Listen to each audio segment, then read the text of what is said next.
بهذه الآلة ويؤخذ العموم بالنسبة للناس من قوله تعالى ربنا لا تؤاخذنا إن نسينا أو أخطأنا قال نعم كما في صحيح مسلم.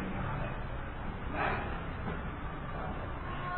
قال رحمه الله الإنسان والأكل والشرب والجماع وتأمل في القلب كلها بعد. ثم قال رحمه الله والذي يكثر به الصائم 10 أشياء ما بطل أمنا من الجوع والرأس والحكمة في أهل السبيلين والقلب أمنا والوقر أمنا في القلب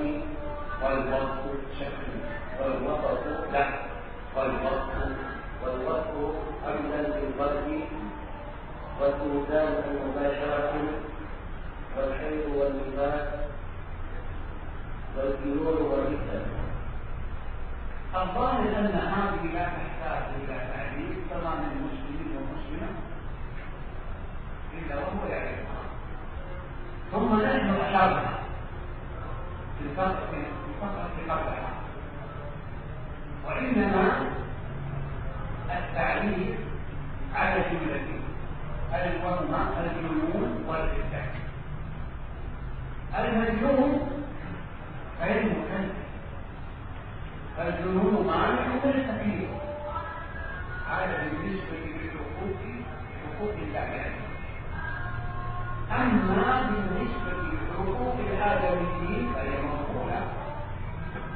فإذا أتلف المجنون جمعا أو هدم دارا أو قتل، فإن كان له مال أخذ من ماله القتل على الدية والمدلقات فيها مثلا كما والقتل على القتل. وإن لم يكن له مال وله ولي يكون الولي لأنه أطلق درجة مسؤولية. نعم. وأما أن يتعلق بحقوق الله فهو محكوم. قال صلى الله عليه وسلم رفع القلم عن 3: النائم حتى يستيقظ، والصغير حتى يبلغ، والمجنون حتى يفيق. ورفع القلم هذا معناه رفع التكليف عنه كما تقدم التفصيل. نعم. الفتنة عافانا الله وإياكم من مضلات الفتن، وثبتنا وإياكم على السنة، وجعلنا وإياكم من خواص أهلها في الدنيا والآخرة. من كان صائما ثم ارتد عن الإسلام،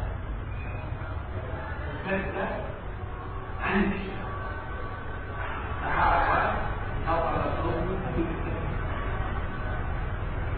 فإذا عاد إلى الإسلام خبر ما أخبر. Nah. Baik. Kemudian disebutkan oleh Al-Qawi rahimahullah pembahasan berikutnya, walladzi yuftiru bihi as-sha'im 10 asya'. Adapun yang menjadi pembatal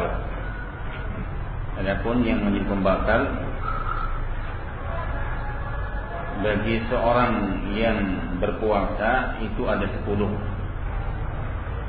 atau dengan bahasa kitab pembatal puasa yang disebutkan penulis, pembatal puasa itu ada 10. Yang pertama, ma waqala 'amdan ilal jaw.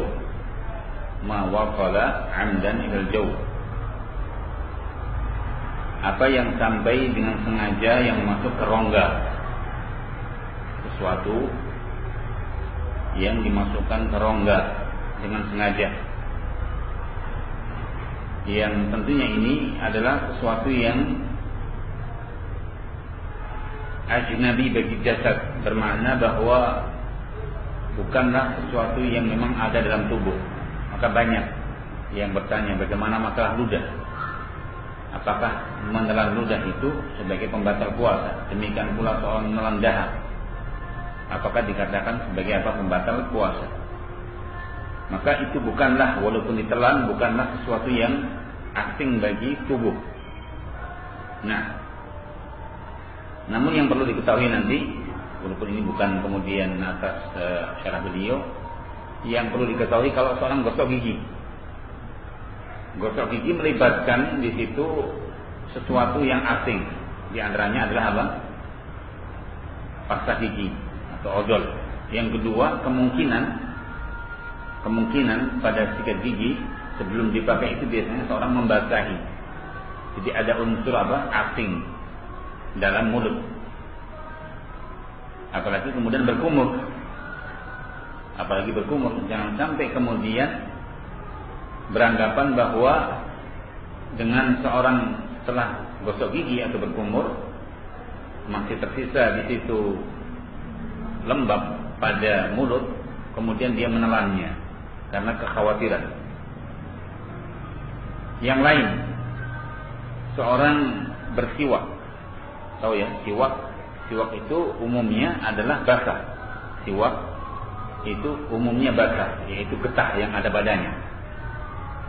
Maka tidaklah sepantasnya ketika seorang mendapati siwak dalam kondisi basah, bermakna masih segar, ada getahnya, itu kemudian dia telan. Karena itu merupakan asing, hal yang asing dari tubuh. Dan yang lain. Apapun yang dia gigit kemudian mengeluarkan satu cairan yang asing yang bukan itu merupakan ludah, maka menelannya termasuk apa? Perkara yang di situ membatalkan puasa. Kemudian sesuatu yang masuk ke kepala. Nah, di sini contoh-contoh yang ada seperti seorang menggunakan obat tetes. Menggunakan obat tetes hidung misalnya. Hal itu bisa saja asing. Lebih-lebih kadang perkaranya ialah bisa kemudian bergabung dengan saluran apa? Rongga yang menyebabkan akan dia telan. Oleh karenanya Rasul sallallahu alaihi wasallam mengingatkan, balighu fil istinsyaq. Bersungguh-sungguhlah kalian dalam apa? Menghirup air ketika wudu.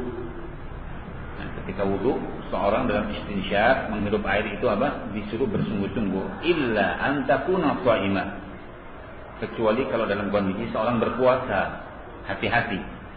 Karena bisa saja air yang dikira itu merupakan air ludah tetapi merupakan sisa air yang kelewatan dalam beristinsyaq, yaitu ketika seorang menghirup apa? Air ketika wudu. Dan itu bisa menjadi pembatal puasanya. Kemudian yang ketiga, wal huknah. Huknah di sini suntikan. Huknah di sini bisa suntikan atau bisa berupa sesuatu yang dimasukkan melalui suntikan, apakah berupa infus. Namun dibatasi di sini oleh musannif fi ahadi sabilain, pada salah satu dua lubang. Pada salah satu dua lubang yang dimaksud kubul atau dubur. Kubul atau dubur. Wallah mungkin dalam kedokteran, seandainya dijumpai seorang dalam melakukan pengobatan kepada seorang mengharuskan suntikan tersebut, ya, seperti infus, penginfusan ataupun memasukkan obat, ya, terkaitan dengan memasukkan obat melalui salah satu lubang, apakah kubul atau dubur, itu juga dikatakan sebagai pembatal puasa. Nah, dikatakan sebagai pembatal puasa. Kemudian yang keempat, wal qai'u amdan. Wal qai' amdan, muntah dengan sengaja. Dan ini sudah apa? Terbahas sebelumnya. Wal waq'u amdan, kemudian yang berikutnya waq'u amdan fil farj. Seorang menyetubuhi seorang suami bersetubuh dengan istrinya secara sengaja pada kemaluannya. Dikatakan hal ini karena apa? Bisa saja seorang dalam kondisi yaitu bercumbu, yang disebutkan kepada bercumbu, al-wab. Kemudian yang ke 6 ya. Wal inzal an mubasyarah. Seorang mengeluarkan mani karena sebab mencumbu istri.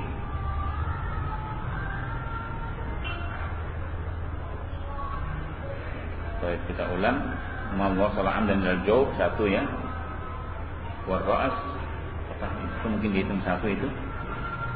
Kemudian wal huknah 3, wal qai'u amdan muntah dengan sengaja, wal waq'u fil farji amdan 4, wal inzal an mubasyarah keluar air mani karena sebab bercumbu 5, wal haidu haid 6, wal nifas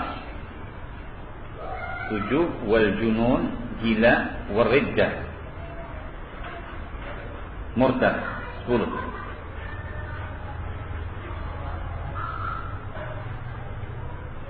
Sesuatu yang masuk secara sengaja baik ke jauh atau ke rongga maupun kepala 1, kemudian suntikan melalui salah 1-2 lubang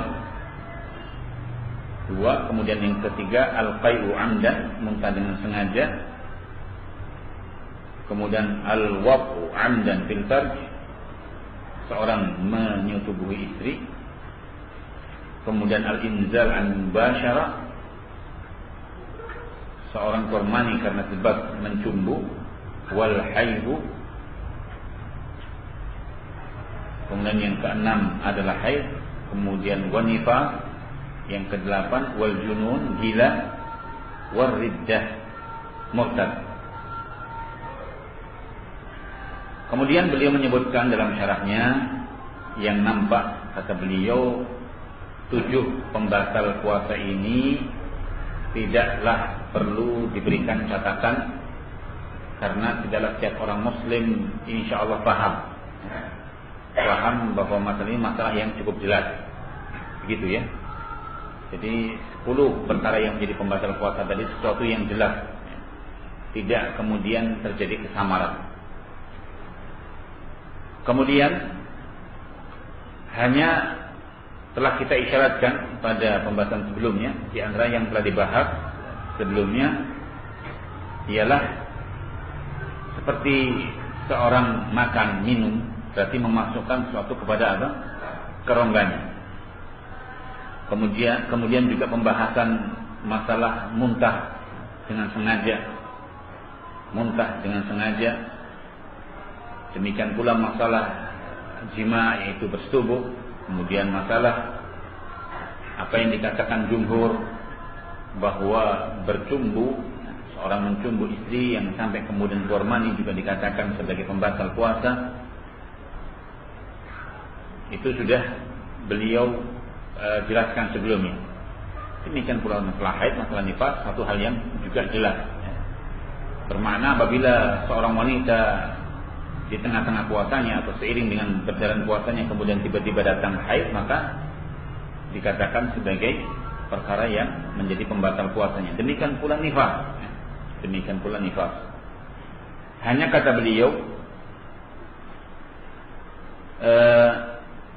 masalah yang terkait dengan seorang yang majnun, orang yang gila, karena orang gila itu tidak terbebani syariat. Orang yang gila itu tidak terbebani syariat. Demikian pula nanti masalah riddah. 2 pembahasan ini yang akan beliau jelaskan. Pertama, masalah gila. Kata beliau, fal majnun mani'un min at-taklif. Seorang yang gila karena sebab gilanya itu menjadi penghalang. Orang yang gila dengan gilanya tadi menjadi penghalang untuk melaksanakan kewajiban yang disilakan dengan taklif, hukum taklifi, hukum yang dimana seorang melakukan kewajiban yang Allah wajibkan. Namun hal ini dikaitkan, ditinjau dari sisi dengan hak-hak Allah Azza wa Jalla. kalau kaitannya dengan hukukillah. Jadi terkait dengan orang gila itu kalau dikaitkan dengan hak-haknya Allah maka gugur kewajibannya. Adapun kalau dikaitkan dengan hak-hak Bani Adam, adapun kalau hubungannya dengan manusia, maka orang gila tadi bertanggung jawab, yaitu dia harus bertanggung jawab atas tindakan yang dia lakukan. Misalnya dia merusak kebun, misalnya dia merusak rumah, menghancurkan bangunan, merusak rumah, atau dia membunuh jiwa, membunuh orang. Kata beliau, kalau orang gila ini punya harta, maka diambil dari hartanya untuk mengganti. Kalau dia membunuh orang, maka ditetapkan berapa diyahnya. Walaupun di negara kita jarang ya, kasus misalnya ada orang membunuh, terus kemudian diperkarakan, kamu telah membunuh saudara saya, maka dendanya sekian. Meskipun sebagian daerah ada ya. Jadi orang gila tadi kalau saya membunuh orang, kalau dia punya harta, diambilkan hartanya untuk membayar dendanya tadi. Kalau dia merusak, apa yang dia rusak tadi, apakah tanaman atau rumah, atau dia merusak yang lain, maka ada orang yang di situ mengira-ngira. Misalnya dia rusak tanaman, yang dia rusak tanaman tersebut misalnya nilainya sekian, maka diambilkan dari hartanya, dengan catatan yang mengira-ngira tadi orang yang punya kemampuan. Bermakna jangan mentang-mentang gila terus dibohongi. Ya, jangan mentang-mentang gila, mumpung dia gila kan begitu ya, nggak kena hukum terus dizalimi, tidak boleh. Tetap seorang harus merasa punya belas kasih kepada orang gila. Nah, kemudian yang kedua, kalau dia tidak punya harta. Dikatakan illam yakun lahu malun, tetapi walahu waliyun. Sekarang kalau keadaannya dia tidak punya harta, tapi punya saudara. Apakah seorang ayah, seorang ibu? Jika mungkin telah meninggal semuanya, apakah seorang kakak atau seorang adik, dan seterusnya, seorang anak. Yalman waliyuhu, yang bertanggung jawab ialah saudaranya. Kalau punya saudara.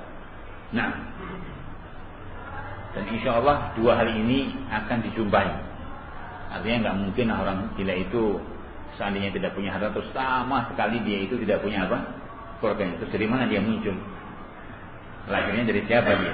Nah, mesti ada. Hanya orang kadang orang dalam kondisi tidak mau mengaku. Anaknya anak kandung atau mungkin saudara kandungnya, bukan, ini bukan saudara saya.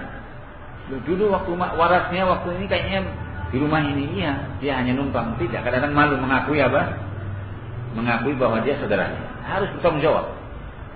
Maka dikatakan kalau terkait dengan orang gila tadi tidak punya harta, walinya, yaitu keluarganya yang bertanggung jawab. Kenapa alasannya? Karena dia melepas dengan bebas. Karena sebabnya saudaranya misalnya dengan tidak memaksum, tidak mengikat, tidak menahan di rumah, dibebaskan dia pelihara, yaitu tidak bertanggung jawab, dibiarkan dalam kondisi kemana saja dia pergi tidak diperhatikan. Itu alasannya. Sehingga terkait dengan hubungan yaitu hak Allah, maka dia diampuni. Kalau terkait dengan hubungan Allah, dia diampuni. Hal itu berdasarkan hadis Rasul sallallahu alaihi wasallam, rufi'al qalam an thalathah. Rufi'al qalam an thalathah. Yang dimaksud dengan rufi'al qalam, diangkat pena, ialah raf'ut taklif anhu. Hadis ini makna rufi'al qalam, diangkat pena, yaitu Allah tidak akan memberikan hukuman kepada orang yang digolongkan 3 dalam hadis ini, bermakna tidak akan diperintahkan untuk melaksanakan kewajiban, raf'ut taklif.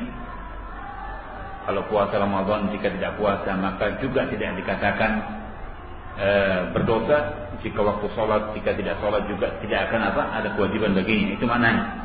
Dari 3 orang. Yang pertama, an-na'imu hatta yastayqidh. An-na'im hatta yastayqidh. Seorang yang tidur. Namanya tidur. Misalnya seorang ketiduran dari waktu sholat zuhur. Tidak ada beban.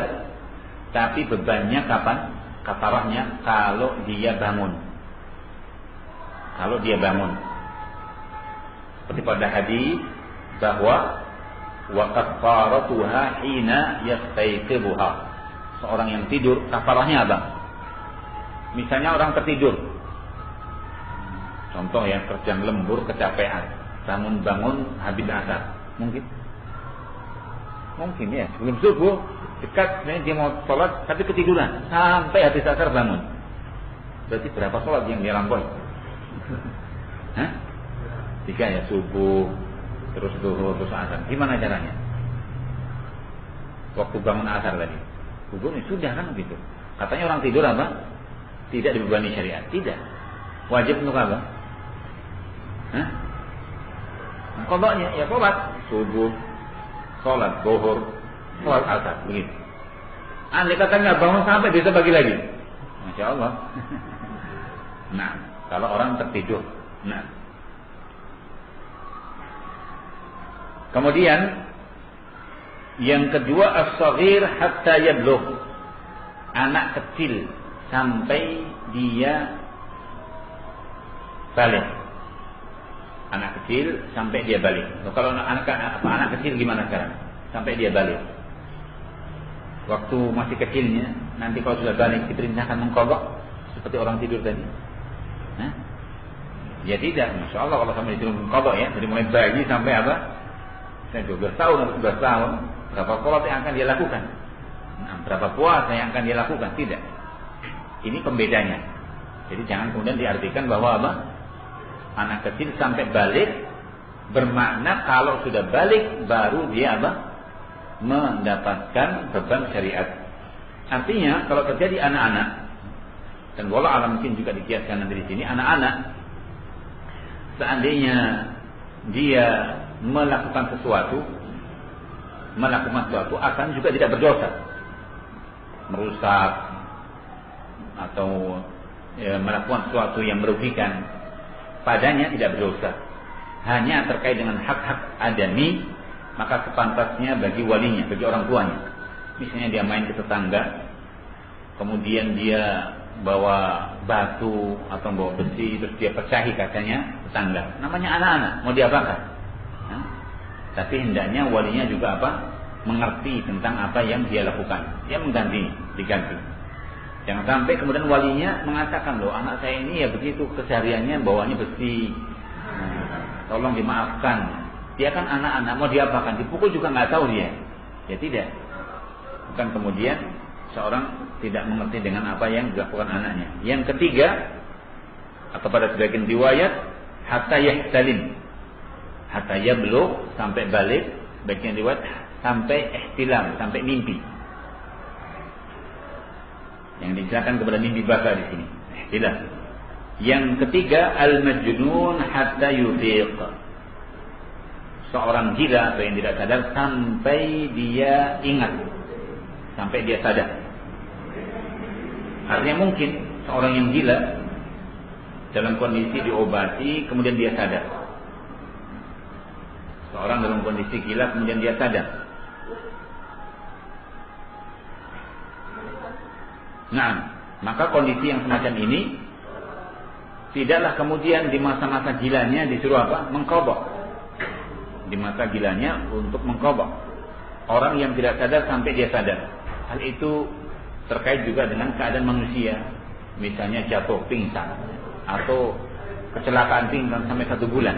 Tidak ada kewajiban bagi dia untuk apa? Mengqadha salat yang sudah apa? Dia lewati.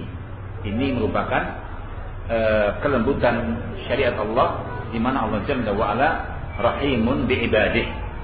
Allah Jalla wa Ala memiliki kasih sayang yang luar biasa kepada hambanya. Nah,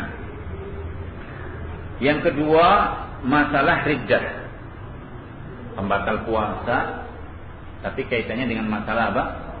Seorang murtad. Kata beliau, afanallah wa iyyakum min mudhillatil fitan. Mudah-mudahan Allah Subhanahu wa taala membebaskan kita, menyelamatkan kita dan kalian semua dari kesesatan yang ditimbulkan karena suatu fitnah, yaitu gelapnya fitnah. Karena fitnah itu dikatakan gelap karena ia menyesatkan. Fitnah yang terkait dengan ujian agama seorang itu bisa menyesatkan seorang. Demikian pula mudah-mudahan Allah Jalla wa'ala menetapkan kita dan kalian semua di atas sunnah, di atas sunnah Rasul. Dan mudah-mudahan Allah Jalla wa'ala menjadikan kita dan kalian termasuk orang-orang pilihan, orang-orang pilihan yang melaksanakan sunnah Rasul, baik di dunia maupun di akhirat, baik di dunia maupun di akhirat. Kemudian kata beliau, barang siapa yang puasa kemudian tiba-tiba dia murtad. Siapa yang puasa kemudian dia murtad. Sedikit tambah di sini, kadang seorang ragu dengan keadaan ini. Mananya, mungkinkah seorang yang puasa terus murtad? Jawabannya apa? Mungkin. Mungkin. Jangan dikira orang yang dalam kondisi dia sedang berpuasa kemudian tidak bisa murtad. Mungkin. Karena apa? Dahsyatnya, karena kuatnya pengaruh, bisa saja seorang seketika dalam keadaan puasa dia kemudian murtad. Nah, jangan dikira bahwasanya seorang yang dalam kondisi murtad, kondisi puasa tidak terjatuh dalam perkara apa? Kemurtadan. Maka kalau sampai terjadi, dengan murtadnya itu menjadi pembatal puasanya. Dengan murtadnya itu menjadi pembatal puasanya. Kenapa demikian? Karena seseorang bisa saja dia akan kembali. Artinya ketika murtad kemudian didakwahi lagi, dibimbing lagi, dinasihati lagi, dia akan kembali. Nah, fungsinya kenapa dikatakan ketika seorang puasa kemudian murtad membatalkan puasanya, bermakna apabila seorang dalam kondisi kembali lagi menjadi muslim, maka dia mengqadha berapa hari dia murtad tadi. Itu tentang apa? Dalilnya atau tentang kedudukannya. Misal seorang habis sholat asar ketemu dengan seorang yang pandai dalam apa? Membujuk, merayu, sampai kemudian dia murtad dari agama, padahal tinggal saat, atau mungkin hampir berbuka puasa, kemudian dia murtad. Setelah itu pagi harinya sadar lagi, semalam kafir dia, semalaman kafir, pagi harinya apa? Masuk Islam lagi. Terus gimana puasa yang kemarin? Batal. Kalau batal apa? Harus mengqadha. Itu maknanya. Jangan sampai kemarin saya dipaksa kok. Dipaksa apa? Dipaksa untuk keluar dari Islam. Karena kemarin ada pembahasan, barang siapa yang dipaksa bukan kehendaknya untuk membatalkan puasa, maka jangan menganggap puasanya batal. Misalnya dipaksa minum, dipaksa makan, batal tidak puasanya? Tidak. Tapi sekarang orang dipaksa murtad, kemudian dia ikuti, boleh nggak untuk alasan? Saya dipaksa murtad. Kalau dipaksa murtad ya akhi, apa? Ya seorang harus mempertahankan sejauh mana pemaksaannya. Walaupun diancam, saya akan bunuh kamu, saya akan pukul kamu, itu baru ancaman, belum terjadi. Belum apa? Terjadi. Maka yang semacam itu perihalnya jangan kemudian seorang alasannya sama seperti pembahasan kemarin, bahwa seorang yang dalam kondisi diancam, dipaksa membatalkan puasa, dan kemudian dia makan, dia minum, atau berbuat sesuatu yang membatalkan puasa, maka tidak batal puasanya. Beda kalau seorang dipaksa murtad, kemudian dia murtad, maka itu sebagai pembatal apa? Puasanya. Nah,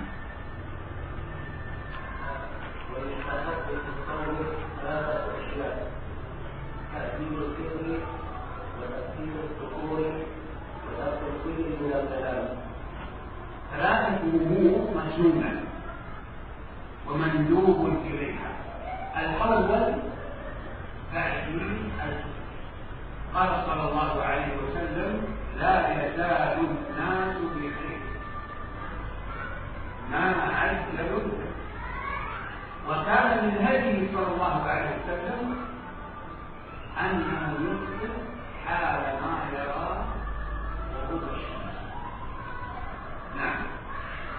الثاني تأخير السحور، وهذا لم يصح من قوله صلى الله عليه وسلم، فحديث رواية وأخر السحور هذه إسناد ضعيف، لأن فيه عبد الله بن ربيعة، لأن فيه عبد الله بن ربيعة المصري رحمه الله احترقت كتبه فاختلط وساء فقهه. نعم. ولأن العلم تفصيل فيما كان صحيحا من روايته قبل الاختلاط. نعم.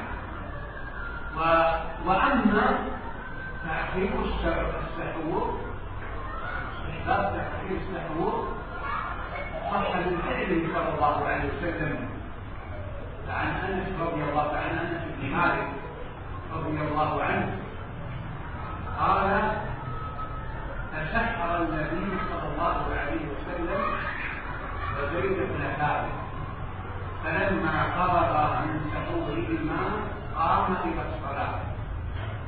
قال الراوي عن أنس رضي الله عنه ولعله ثابت البناني رحمه الله: كم كان بين سحوره وقيامه للصلاة؟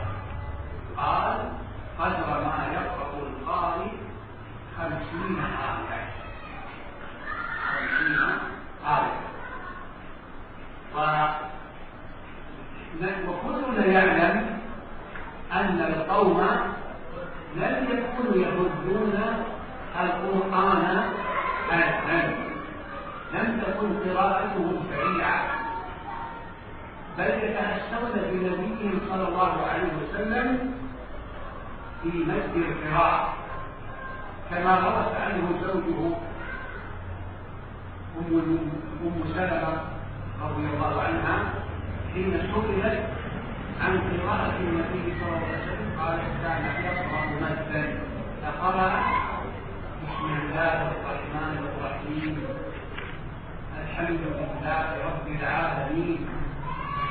وها هنا أنبه إلى أن هذه ليست سنة معتادة عند أهل الإسلام بأن تقرأ المرأة أمام كل رجل بجوازها.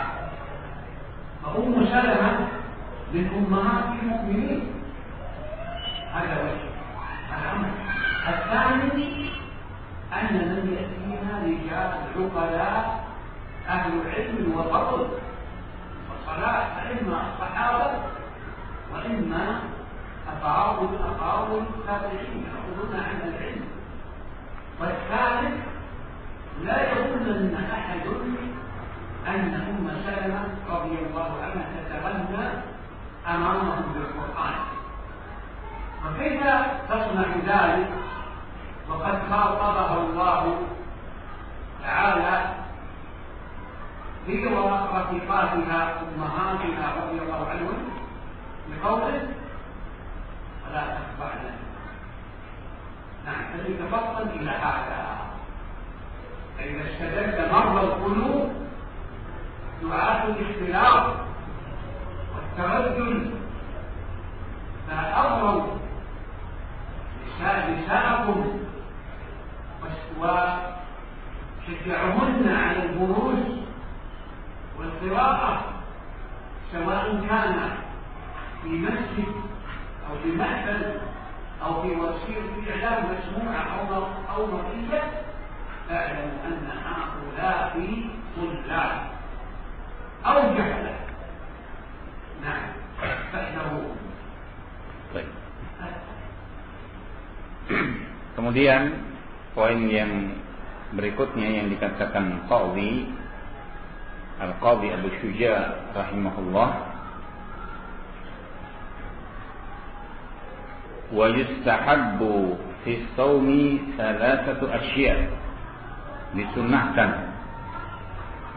dalam berpuasa 3 perkara. Disunnahkan dalam berpuasa 3 perkara. Yang pertama, ta'jilul fitr, menyegerakan berbuka. Ta'jil al-fitr. Ta'jilul fitr bukan ta'jilan ya. Kalau ta'jilan itu menyediakan buka ya. Ini ta'jil. Ta'jil bukan menyegerakan. Ajal. Ta'jil menyegerakan berbuka. Yang kedua, ta'khiru as-suhur, mengakhirkan sahur. Ta'khir as-suhur dengan membawa sin, yaitu perbuatannya, mengakhirkan perbuatan sahur. Adapun dengan di fathah as-sahur, makanan. Ta'khir as-suhur. Yang ketiga, tarkul hujri minal kalam, meninggalkan al-hujr, yaitu mahjur, ucapan, kata-kata yang tidak ada faedah, tidak ada manfaat. Ucapan, obrolan minal kalam yang tidak ada manfaatnya, tidak perlu.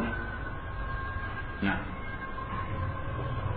kemudian kata beliau hafizahullah ta'ala,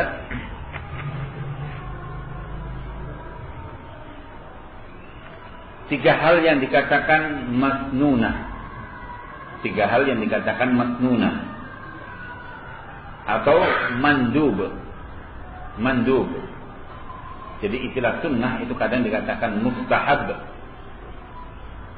Istilah sunnah itu dikatakan mustahab atau masnunah atau sunnah atau mandubah atau mandub. Itu semua merupakan julukan untuk menyebutkan perkara-perkara yang dikatakan sunnah Rasul, sunnahnya, atau perkara itu sunnah, perkara itu mustahab, perkara itu mandub. Yang pertama kata beliau ta'jilul fitr, menyegerakan dalam berbuka. Dalilnya ila hadis Sahal bin Sa'ad Sa'idi muttafaqun alaih. Hadis Sahal bin Sa'ad Sa'idi muttafaqun alaih. La yazalun nas bi khairin. La yazalun nas bi khairin. Manusia terus menerus akan senantiasa berada pada kebaikan ma'ajjalu al-fitrah, selama mereka itu dalam berpuasa menyegerakan dalam berbuka. Manusia itu akan terus menerus berada pada kebaikan, di antaranya ialah selama mereka itu menyegerakan dalam berbuka puasa. Dan ini merupakan salah satu kebaikan yang ditinggal oleh banyak kaum muslimin. Bahkan pada sebagian sekte dalam Islam, mereka tidak mau berbuka sebelum munculnya bintang yang dikatakan bintang maghrib. Yang dikatakan bintang maghrib bermakna sudah larut. Bermakna sudah apa? Larut. Sehingga tidak mau membatalkan puasanya kalau belum apa? Munculnya bintang maghrib. Atau dengan mengatakan, nah nanti saja, puasakan ringan, jadi sholat dulu, kemudian tidak perlu berbuka puasa dulu. Ini juga merupakan perkara yang dikatakan menyelisih sunnah. Tapi sebagaimana yang kemarin kita sampaikan, bukan kemudian apa? Sebaliknya, istilah menyegerakan itu jangan sampai kemudian muncul prasangka bahwa waktu-waktu yang ditetapkan masa azan maghrib itu apa? Lambat. Sehingga seorang menentukan waktu apa? Sendiri. Menentukan waktu maghrib sendiri. Itu juga tidak benar. Tapi yang dimaksud ialah segera. Segera untuk membatalkan. Apakah dengan air minum, apakah dengan kurma, dan itu yang utama. Bahkan kurma sebagaimana yang disebutkan ialah rotok, yang dikatakan kurma yang masih lembek, kurma yang masih segar.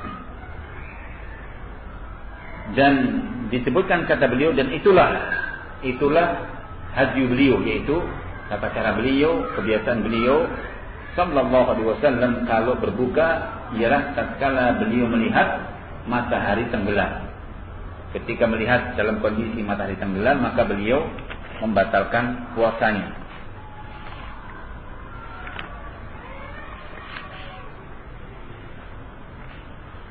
Kemudian yang kedua ialah mengakhirkan sahur.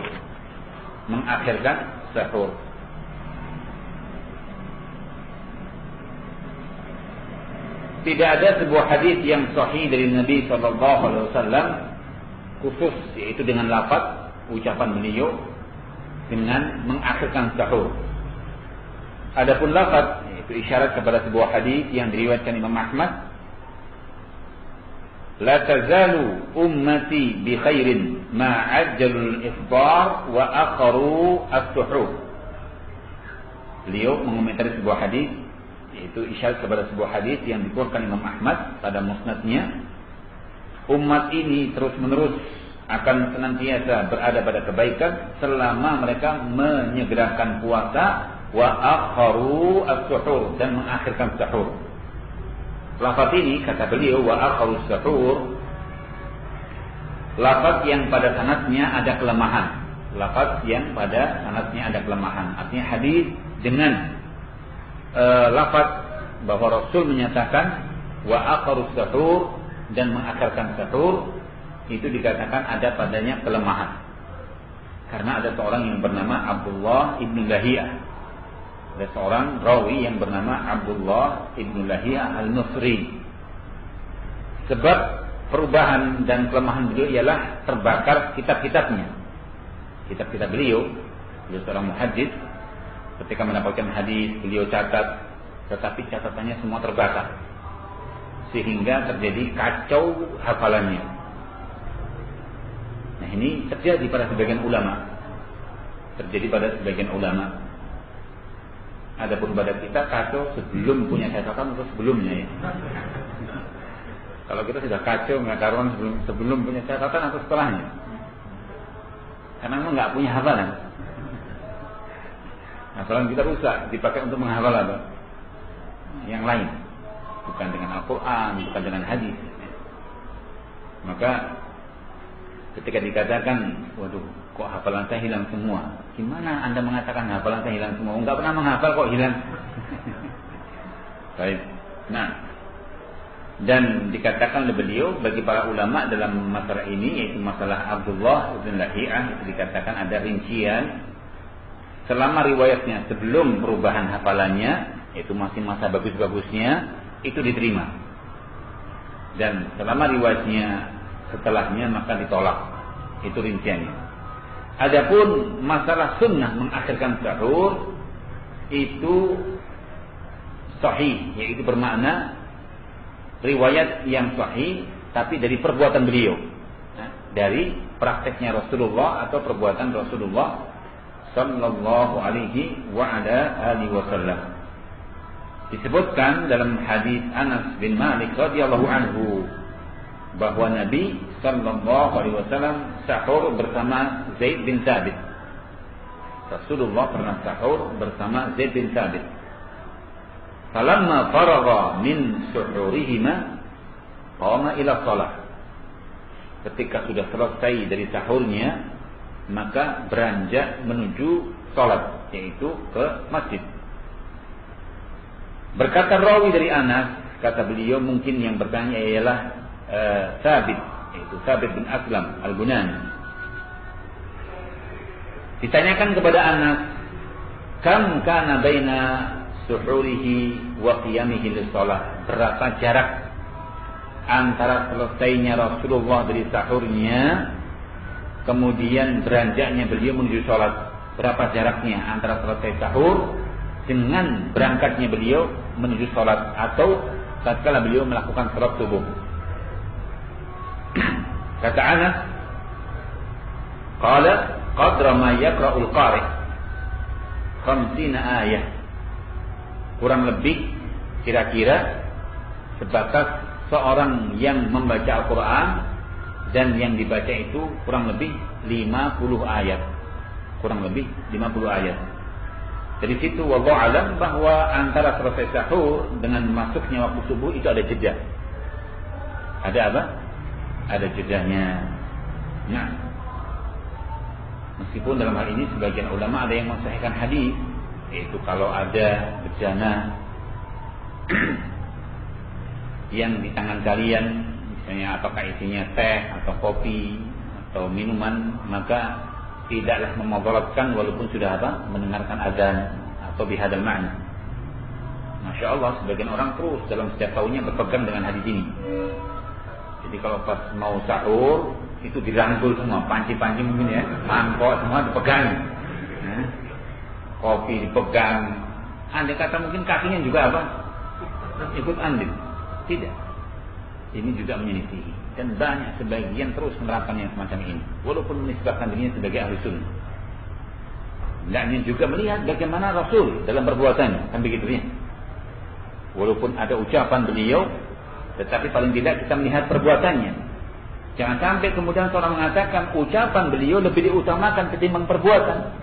Ada yang berdalil dengan faedah bahwa al-qaul muqaddam 'alal fi'l, ucapan lebih dikedepankan ketimbang perbuatan. Paling tidak seorang melihat bagaimana cara penggabungan. Artinya kalau satu saat kondisinya ketika seorang sahur dan ternyata belum selesai, ya tidak mengapa. Tapi jangan sampai kemudian berpura-pura untuk apa? Setiap saat dalam sahurnya mengakhirkan kondisinya dalam kondisi sudah mau azan, piringnya baru dipenuhi. Enggak mungkin seorang dalam kondisi 5 menit harus menyelesaikan apa? Sejumlah makanan, sejumlah minuman. Nah, kemudian setiap masing-masing kita tahu tentang bacaan para sahabat di waktu itu. Dikatakan tidak mungkin mereka itu membaca Al-Quran dalam kondisi sangat cepat, tapi bacaannya ialah terputus-putus, bermakna ayat per ayat, sebagaimana yang mereka lakukan, yaitu mencontoh Rasul. Dan hal itu ditanyakan kepada salah satu istri beliau, yaitu Ummu Salamah radhiyallahu anha. Sahabat yang lain atau para tabi'in menanyakan bagaimana bacaan Rasulullah. Bagaimana bacaan Rasulullah, artinya kalau Rasul membaca Al-Quran itu bagaimana? Apakah cepat? Kata Ummu Salamah, contohnya Bismillahirrahmanirrahim, Alhamdulillahirabbil alamin. Tidak seperti mungkin kalau kita dengar ya, kadang imam ketika salat tarawih mentang-mentang salatnya 23 rakaat, akhirnya bacanya apa? Masya Allah, alhamdulillah, begitu sampai kemudian disambung pada salat yang berikutnya. Tidak selesai kecuali 1 menit. Jadi mungkin kadang dalam 1 rakaat atau 2 rakaat mungkin 1,5 menit sudah selesai. Nah, tidak dipahami tentang apa yang dibaca. Betul sebagian orang mungkin bisa membaca surat dengan begitu cepatnya, tapi bukan yang dituntut di situ. Kemudian kata beliau, saya ingatkan di sini bukanlah termasuk sunnah yang menjadi kebiasaan di kalangan para ulama atau ahli Islam. Bukan menjadi suatu perkara sunnah yang menjadi kebiasaan. Artinya sunnah yang harus dihidupkan, bahwa seorang wanita membaca Al-Quran di hadapan para lelaki.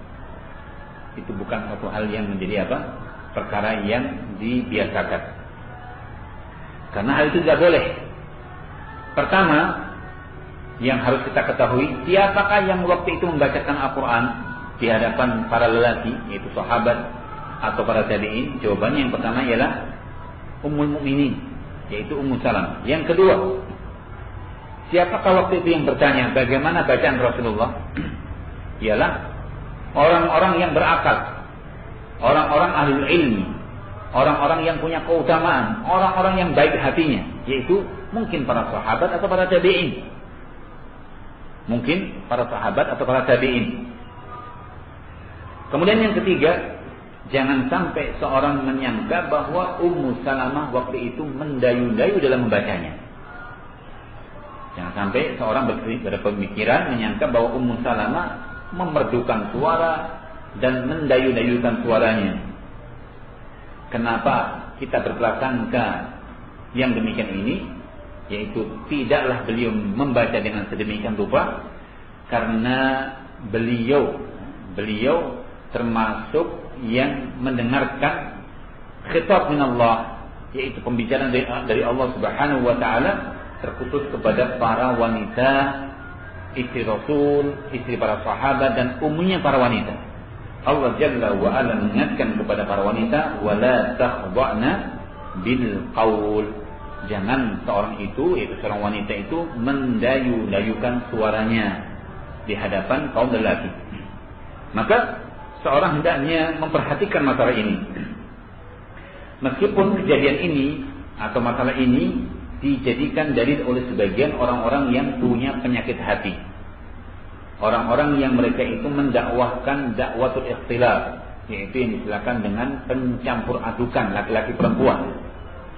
Mereka membuat tipu daya kepada para wanita, mendorong para wanita untuk tampil, untuk membaca Al-Quran. Apakah membacanya ketika di masjid, misalnya ada pengajian-pengajian yang membuka biasanya siapa? Qari kan begitu. Nah, biasanya dipilih siapa yang bagus suaranya, ketemunya perempuan. Yang mendengarkan siapa itu? Kiainya atau pesertanya. Cukup banyak kan begitu. Nah terakhir, Masya Allah, semuanya merdu walaupun mukanya tidak bagus. Suaranya bagus tapi walaupun tidak cantik kan begitu. Kadang orang apa terpikat dengan suaranya kan begitu. Nah, atau pada acara-acara yang terkait dengan apa? Acara hari-hari besar, hari-hari besar. Nah, walaupun kita tidak mengatakan itu satu hari besar Islam, misalnya acara Maulid atau acara apa yang dikatakan diperingatkan atau acara-acara peringatan. Atau wanita diberi motivasi, didorong untuk tampil membaca Al-Quran melalui radio. Saya nggak lihat orangnya, hanya dengar suaranya. Atau di televisi atau yang lainnya. Maka kata beliau, orang-orang yang berdalil, mengambil dalil bahwa bolehnya memberi motivasi, dorongan kepada para wanita untuk membaca Al-Quran di hadapan laki-laki. Demikian pula untuk tampil di hadapan laki-laki, ini adalah para penyeru kesesatan dan orang-orang yang di atas kejahilan. Maka berhati-hatilah, selamatkan keluarga kita, selamatkan putri kita, selamatkan wanita-wanita muslimat. Jangan sampai dalam kondisi yaitu diambil oleh orang-orang yang mengatakan bahwa ada di zaman Rasulullah, ada di zaman para sahabat, wanita yang mengajarkan Al-Quran di hadapan kaum lelaki. Contohnya kasus ini tidaklah apa? Pada tempatnya. Tapi insyaallah tentang poin yang berikutnya ya, yang bisa di situ, yaitu tarkul hujr minal kalam. Karena mungkin pembahasannya agak panjang di sini. Menjauhi ucapan yang sia-sia, menjauhi kata-kata yang tidak bagus, tidak tepat atau tidak baik, juga termasuk perkara yang disunnahkan. Nah, dan dalam hal ini beliau akan merinci tentang pembahasannya, apakah yang telah disunnahkan meninggalkannya harus ataukah satu keutamaan. Baik, kita cukupkan pembahasan kita pada pagi hari ini. Mudah-mudahan dapat kita ambil manfaat dari pelajaran yang kita sama-sama mendengarkan.